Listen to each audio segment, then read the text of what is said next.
Okay, this is a follow-up video to the Mickey fold. This is the Mickey, the dyeing part of the Mickey, of course.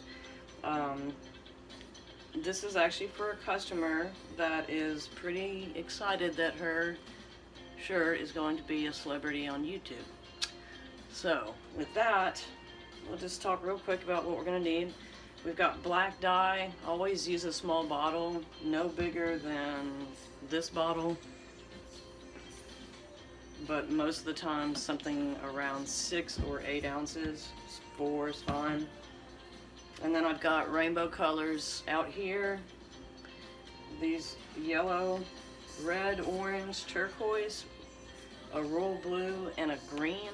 This is a rainbow Mickey, obviously, and we'll get started. Dye the head first. Usually I hold it over the sink and sort of tilt it downwards so that if any dye drips, it doesn't come back into the shirt. For the video, just so you can see it though, I'm going to hold it up here so you can see. So I'm going to start down here at the tip, and I do that so that I can get control of the flow before I get close to the line. That's what this is the edge, the outer edge of the Mickey. So start here, dye up, and I come about a 1/4 inch back off of that string line there, and I'll show you why I do that here in a second, and just come straight across. This is where even folds are very helpful, because you can just sort of run that tip over the fabric without it sort of trying to jump over, you know, different heights of folds. And you take and turn it over, pretty much do the same thing on the other side. 1/4 inch back, come straight across. You have to go a little heavy here because this is a 2-sided pattern, so you've got twice as much fabric as you normally would with a single-sided pattern. So from here, I try to squeeze it just so that the dye will penetrate through all the layers, but I also you know, try to get some of the excess off, and with this space that I left, we'll actually push a little bit of dye back to that line, back to that string, and we'll fill it up, and really won't go too far past that string, if at all. So that's what you got. That's both sides, right along the line there.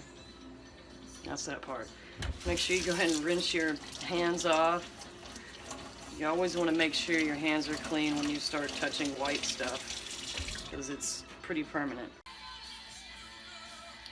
Alright, so on to the dyeing of the rest of the shirt. We're going to put this on in stripes, and going directly across the shirt all the way down to the tip. We'll flip it over and do the same thing on the other side.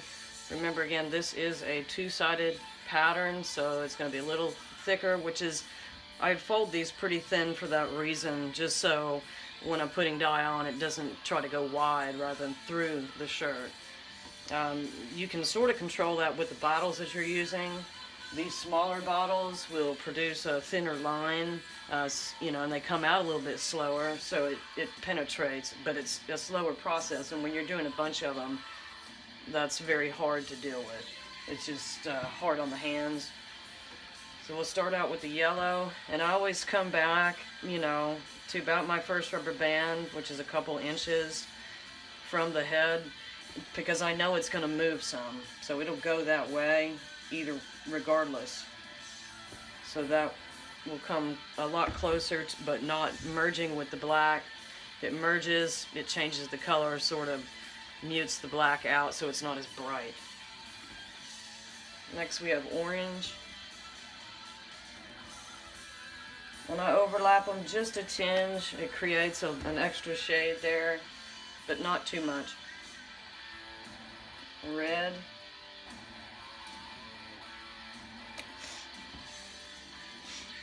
This is turquoise. I do a not, you know, thin line of that. I'm really just trying to get a little bit of purple out of that, and then a little bit of transition, you know, from the red to the blue.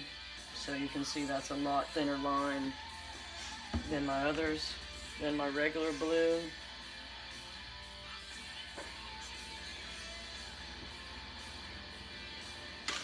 and then the green.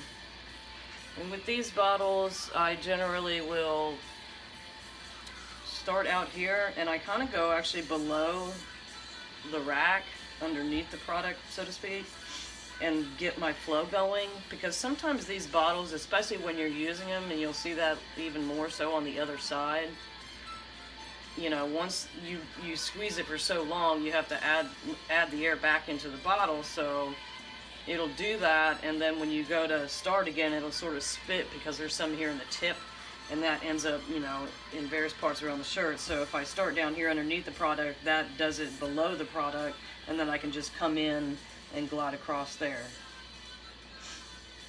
That's the green, touching that a little bit. And I know right here, this is the sleeve and the shoulder area, so I'm hitting it a little bit harder because I know that it's a little bit thicker right there. And we just start here from the top again, repeating the colors in about the same width. I usually do this while music is playing. It just gets me going. You can get into a rhythm, especially if you have a lot of stuff to do, whether it's folding, dyeing, whatever the case may be. It just allows you to block it out, you know, and stay in a zone, because it's easy to mess something up. And once that dye's on there, you have to pretty much stop and hope to God you can wash it out. In a lot of cases you can't. Blue.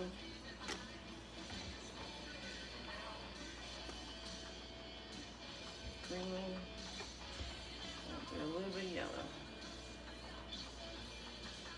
There we go. Alright, so here's the last part of the dyeing process. I've flipped the shirt over, and we're just going to match color for color on the other side. You can already see where the colors are coming through, so rather than put one at a time, I just put all of one color at a time. So I'll go ahead and hit all of my yellow. And this is where the bottles will get spitty, because if you've got a lot of shirts, at some point you're going to have to let air back into the bottle. So again, keeping it down low will help that to not happen to you.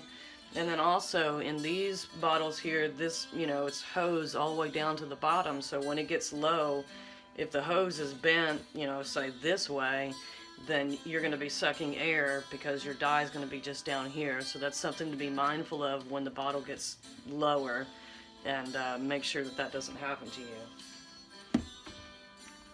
Go ahead and hit all of the orange.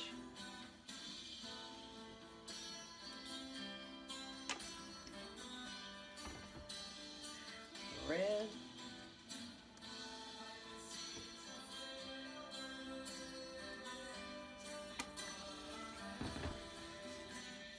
Turquoise, remember that was a thinner line there. Just create some purple and a transition for the other blue. This is royal here. See, I try best not to let the bottle go. I just try to keep it continuous.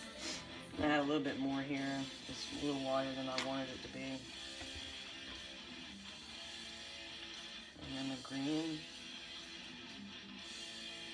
See, the flow just keeps going, and I just try to move quickly but not erratically. So that's all of those. That's the whole shirt done.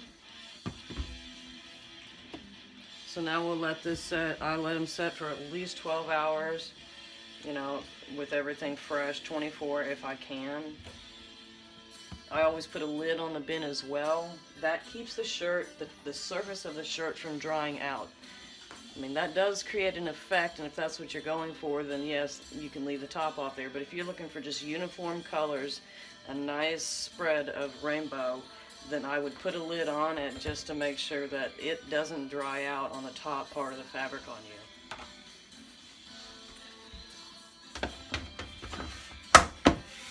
There it is. That's the Celebrity Mickey. Thanks for watching.